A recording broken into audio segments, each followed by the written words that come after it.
Welcome to the Trump Breaking News Network, your daily source for up-to-the-minute Trump news. Join us today and every day. Here's today's news. This is TBNN. The Real Reasons Why Trump Has Flipped on His Campaign Promises.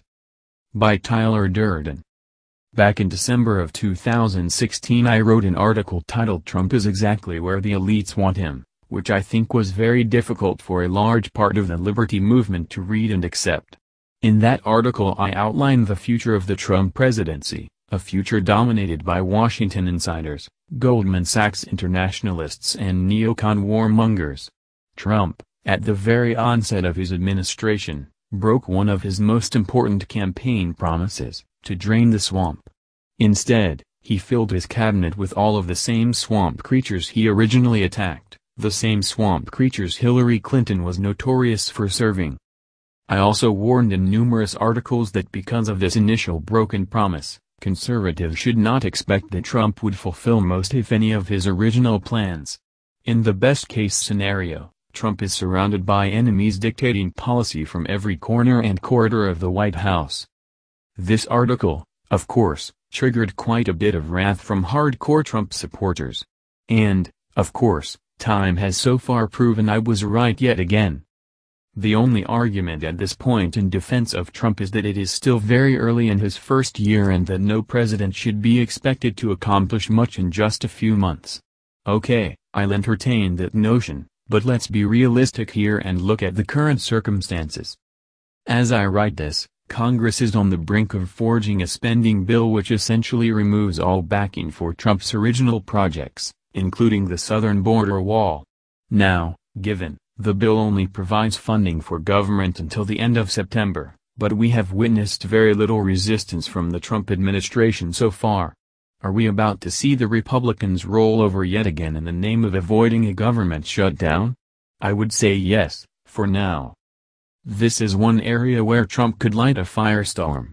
By forcing a government shutdown, a real fight for conservative national projects and spending cuts could take place.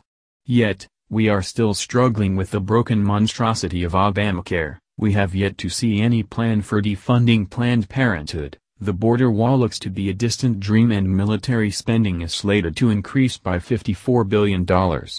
At this point Trump supporters are left wondering where their limited government pit bull negotiator disappeared to. On the foreign front, Trump has been backing off of his threats against NAFTA. In an interview with the Wall Street Journal, Trump explained his decision by saying that he is a nationalist and a globalist. Yikes.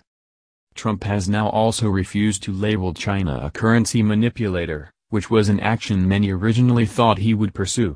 This decision, in my view, is likely in preparation for a strike on North Korea, a war no one asked for and which America cannot possibly afford at this time.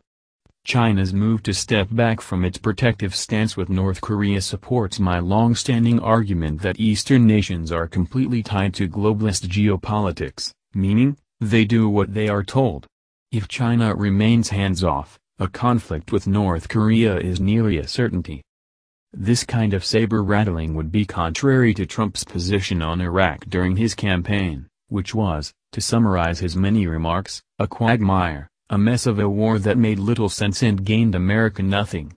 If Iraq was a mess, then what will North Korea be with its far better armed military and more ideologically dedicated soldiers? A war in North Korea would take twice as much time and capital to complete, but maybe that is the point. So, the question is, why has Trump flipped so completely and so quickly on his political positions since November of last year? I believe there are at least two identifiable reasons. First, it is important to note that Trump was placed in office as a means to scapegoat all conservatives and the principles of sovereignty and limited government for the disasters that will inevitably follow. This is the premise that I used to successfully predict Trump's election win, and it is the premise that I used to successfully predict Trump's behavior and policy shifts up to this point. Trump is in office for one reason: to destroy the name of conservatism for all time. That said, Trump's support from conservatives has not been as blind and faithful as the globalists might have hoped. We remain rather critical, and thankfully, ever watchful. We are not a zombie mob that can be easily exploited by some fearless leader on a white horse, Unlike Obama's sycophantic army of liberal followers, we still retain our principles. This does not necessarily save us from being scapegoated by internationalist propaganda in the years to come. I have heard many argue that Trump's sudden flip-flop negates the idea that Trump is a conservative scapegoat because he is not acting like a conservative. These people are oblivious to human psychology. The fact is, Trump ran on a conservative nationalist platform, and his rhetoric continues to fuel his nationalist image, even if his actions do not. The globalists will paint him as a conservative, and the majority of people around the world will continue to accept this narrative because rhetoric is often more powerful in people's minds than tangible results. Liberals in particular will never let go of the idea that Trump is a conservative because they desperately long for vindication that conservative principles are evil. Every mistake Trump makes, though not conservative at all in nature, will be blamed on conservatism and nationalism as a whole. From what I have seen so far, the only people that are rationally critical of Trump as a conservative are actual liberty-minded conservatives. Yes, we despise the crazed cultural Marxists of the social justice cult, and we are rightly concerned about the liberal population's shift towards full-bore communism.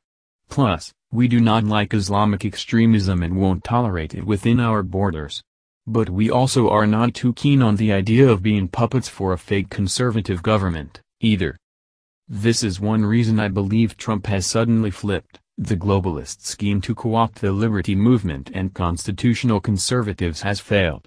There is no point in Trump continuing to play his role as a stalwart of sovereignty. We have not been won over in a way that makes us easy to manipulate, which means we might not support certain globalist initiatives like martial law in the wake of a crisis, a national federalized ID card in the name of immigration control, regime changes in Syria or North Korea, etc. We may even organize an opposition to such measures. This leads to the next reason why I believe Trump has so swiftly reversed his positions. Perhaps he and his establishment handlers no longer need to maintain a conservative sovereignty facade because a full-spectrum crisis is about to take place, a crisis so consuming that the public will be completely distracted while the elites push their agenda forward and blame conservatives at the same time. The move against North Korea may be part of this event. By itself, North Korea would be a very cumbersome regional war that could bankrupt the U.S. The level of determination to increase tensions with North Korea is truly astounding. I have not seen such senseless rhetoric from the White House since the Iraq War. However, I continue to believe that a greater crisis is brewing that is economic and global in nature. With numerous financial bubbles artificially inflated over at least 8 years of central bank stimulus, the question is not if but when the system will enter the final stages of its ongoing collapse. The behavior of the Trump administration may be nothing more than poor timing or poor planning on the part of the globalist establishment. Perhaps they just didn't play this part of the long game in an expert manner. But, I tend towards caution rather than naive hope and unicorns. The record-setting flip-flop by Trump should not be taken lightly or simply treated as aimless schizophrenia on the part of the White House. While the Obama administration flipped on numerous campaign promises, they did so subtly while maintaining their lies in a strategic way for 2 full terms. This is not what is happening today. Trump's dramatic change, in my view, should be taken as a signal that a much greater game is afoot, with far higher stakes. It should also be treated as a sign that if a crisis is on the verge of being engineered, then it will be happening rather soon, perhaps before 2017 is over. There will be ongoing arguments as to whether the Trump White House has been hijacked or if it was a controlled element all along. I lean towards the position that it was controlled all along.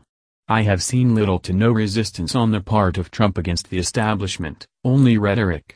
And, as I have said so many times, rhetoric is meaningless, only actions matter. It is exceedingly positive in a way that Trump's reversal has been so fast and so complete.